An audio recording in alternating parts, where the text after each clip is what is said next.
Welcome to Revenue Marketing Television, the CMO Insights series. I am your host, Jeff Pedowitz, President and CEO of the Pedowitz Group.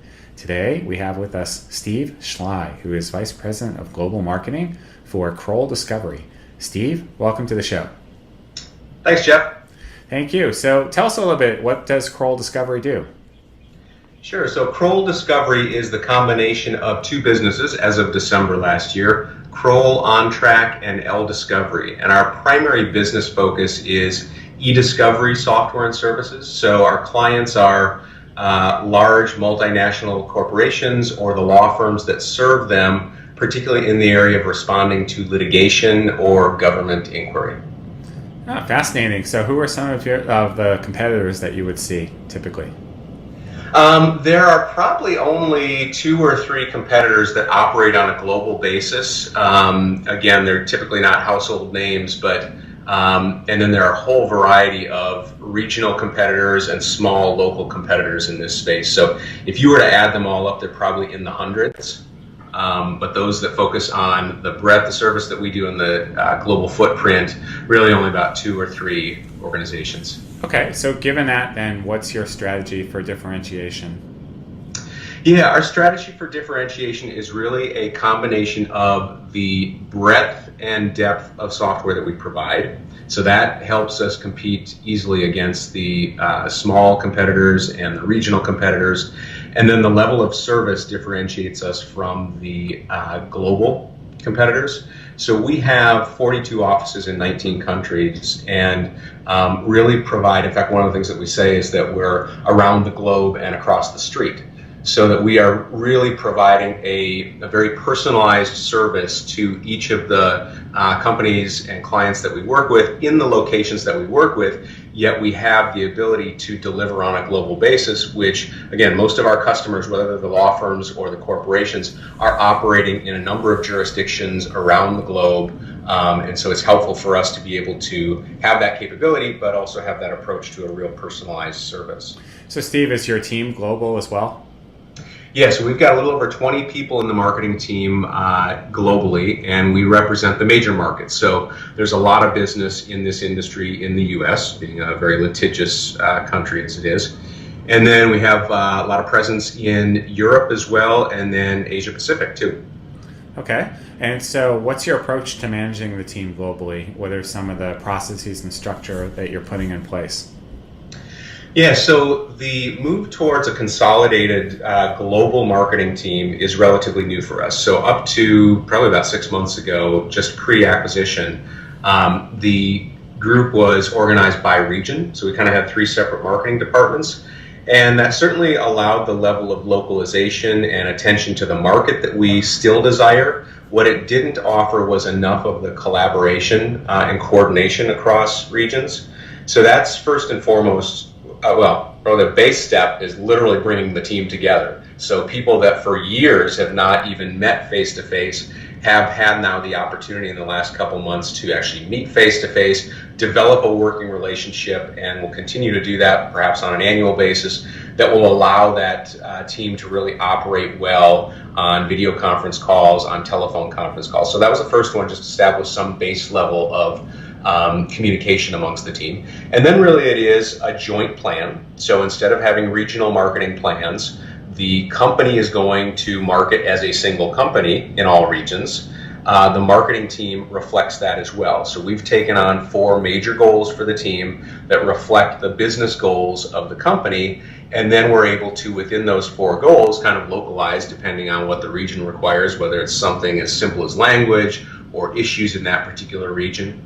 And then what we've done is we've established triads within marketing functions. So you take social media as an example. We have someone who looks after social media in each one of our 3 major regions, Asia Pacific, EMEA, and North America. And those people coordinate in terms of the strategy they're putting together, recognizing where they need to do something local. Social media is a great example of something that certainly has a local touch to it, but also looking at some things that might be more cohesive if we developed them globally.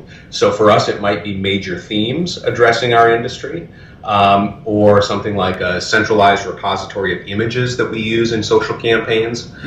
So those are some of the things we focused on immediately in terms of collaboration and coordination on a global basis. So Steve, have you done the same thing with your technology, or are you starting to consolidate the systems that you use? Yeah, and that's particularly interesting because it's not only a collaboration or a consolidation rather globally, it is also frankly a consolidation of these two companies coming together just a few months ago. And if you wind back a few years, that's actually about 8 different companies that have been rolled up into the current KrolLDiscovery company. That's a lot. Yeah, so there's a wealth of data that's had to be coordinated, particularly Salesforce.com data. We also use Eloqua for our marketing automation system. So those two systems really required a lot of effort to bring the data together. And I think one of the lessons we learned in that was nominating a single person to manage that effort.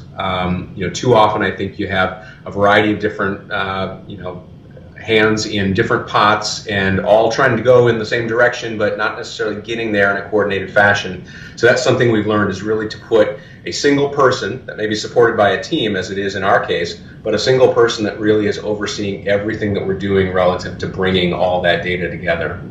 So would you kind of call this a marketing operations function? Yeah. Okay. Yep. Absolutely. And that was a function that was, so I've been with the company just about 2 years now in this role. And that was one of the first roles that I hired into the organization on the marketing team, was a marketing operations person.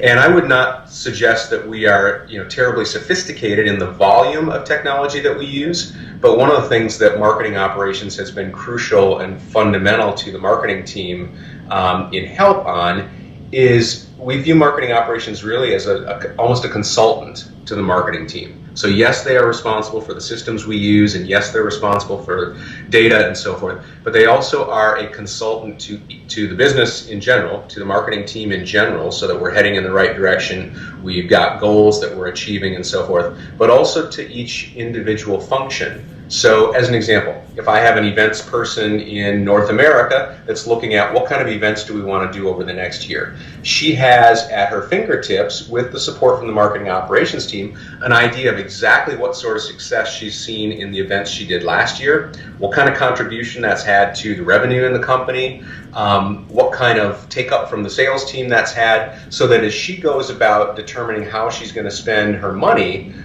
for the new fiscal year, she really has a good sense of some metrics that can support making the right decision, because at a high level, we're here to support revenue generation in the company, and we really measure against that. So even though on a given day we may be talking about 100 people coming to an in-house sponsored social event, the fact is we need to see something from that that's as good or better than kind of our baseline in terms of revenue contribution. So it sounds like you are being held accountable for revenue and revenue contribution? Yes, we are. I would say it is kind of self-inflicted. So, okay. To take a step back, I think that, I saw one of your colleagues write that the kind of stages that a marketing team goes through, from the make it look pretty stage at the beginning, which there is some element of that historically in the company. So we have really self-inflicted that idea that we are here to drive revenue in the company. We are a fast-growing company, so we are here as part of that team. And that requires us to speak in the language of the constituents that we want to speak to. So from the CEO's perspective, it's market share, it's top line growth. From the CFO's perspective, how are you spending each dollar of marketing budget? Are you getting the best return on it? From the global sales leadership, what kind of leads are we getting? Are they in target areas that we want? So even though we have a bunch of metrics that we manage, for example, on events to make it a successful event, we're rolling all that up into metrics and language that our constituents elsewhere in the business speak. Okay, and then do you hold your team responsible also for those same outcomes? Absolutely. Yep. So tell me a little bit more about the life cycle of your customers and your marketing efforts. What percent, I guess, is devoted to top of funnel, middle of funnel, bottom of funnel, and then ongoing customer marketing? Yeah. So historically, there are two things that we've seen. One, the company historically, and again, we've been around for 30 years and have effectively founded two industries. The first was data recovery, so the idea of getting data off of hard drives or now mobile devices that seem totally lost. That then brought us into the current industry that's the largest part of our company, which is e-discovery, the idea of gathering electronic data in support of a litigation or a regulatory investigation. So historically, we have developed a real strong position in the marketplace as a thought leader. We're the company to go to if you need to know how things work in this industry. And so as a result, we've tended to speak to a particular persona, which is kind of what I consider a power user. Be a litigation support person or an IT heavy person or someone with a legal background that's very interested in this area of the law. We've also tended to focus heavily on top of funnel material.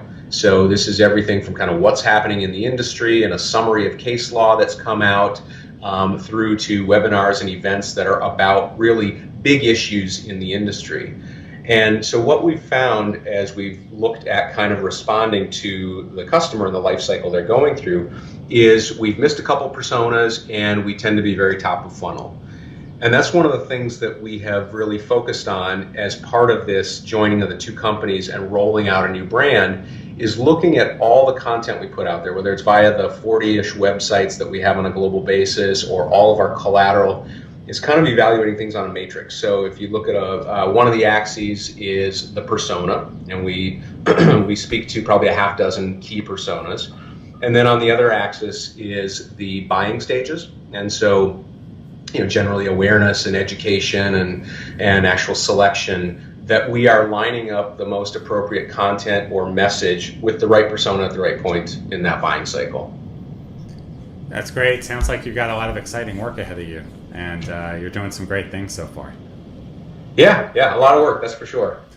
All right, well, Steve, thank you so much. The time went by so fast today. I have so many more questions I want to ask you. Maybe we'll do a second interview. We're going to check back in about 6 months. But thank you for being on the show today, and good luck with everything over the rest of the year. Thank you so much, Jeff. Okay, thank you.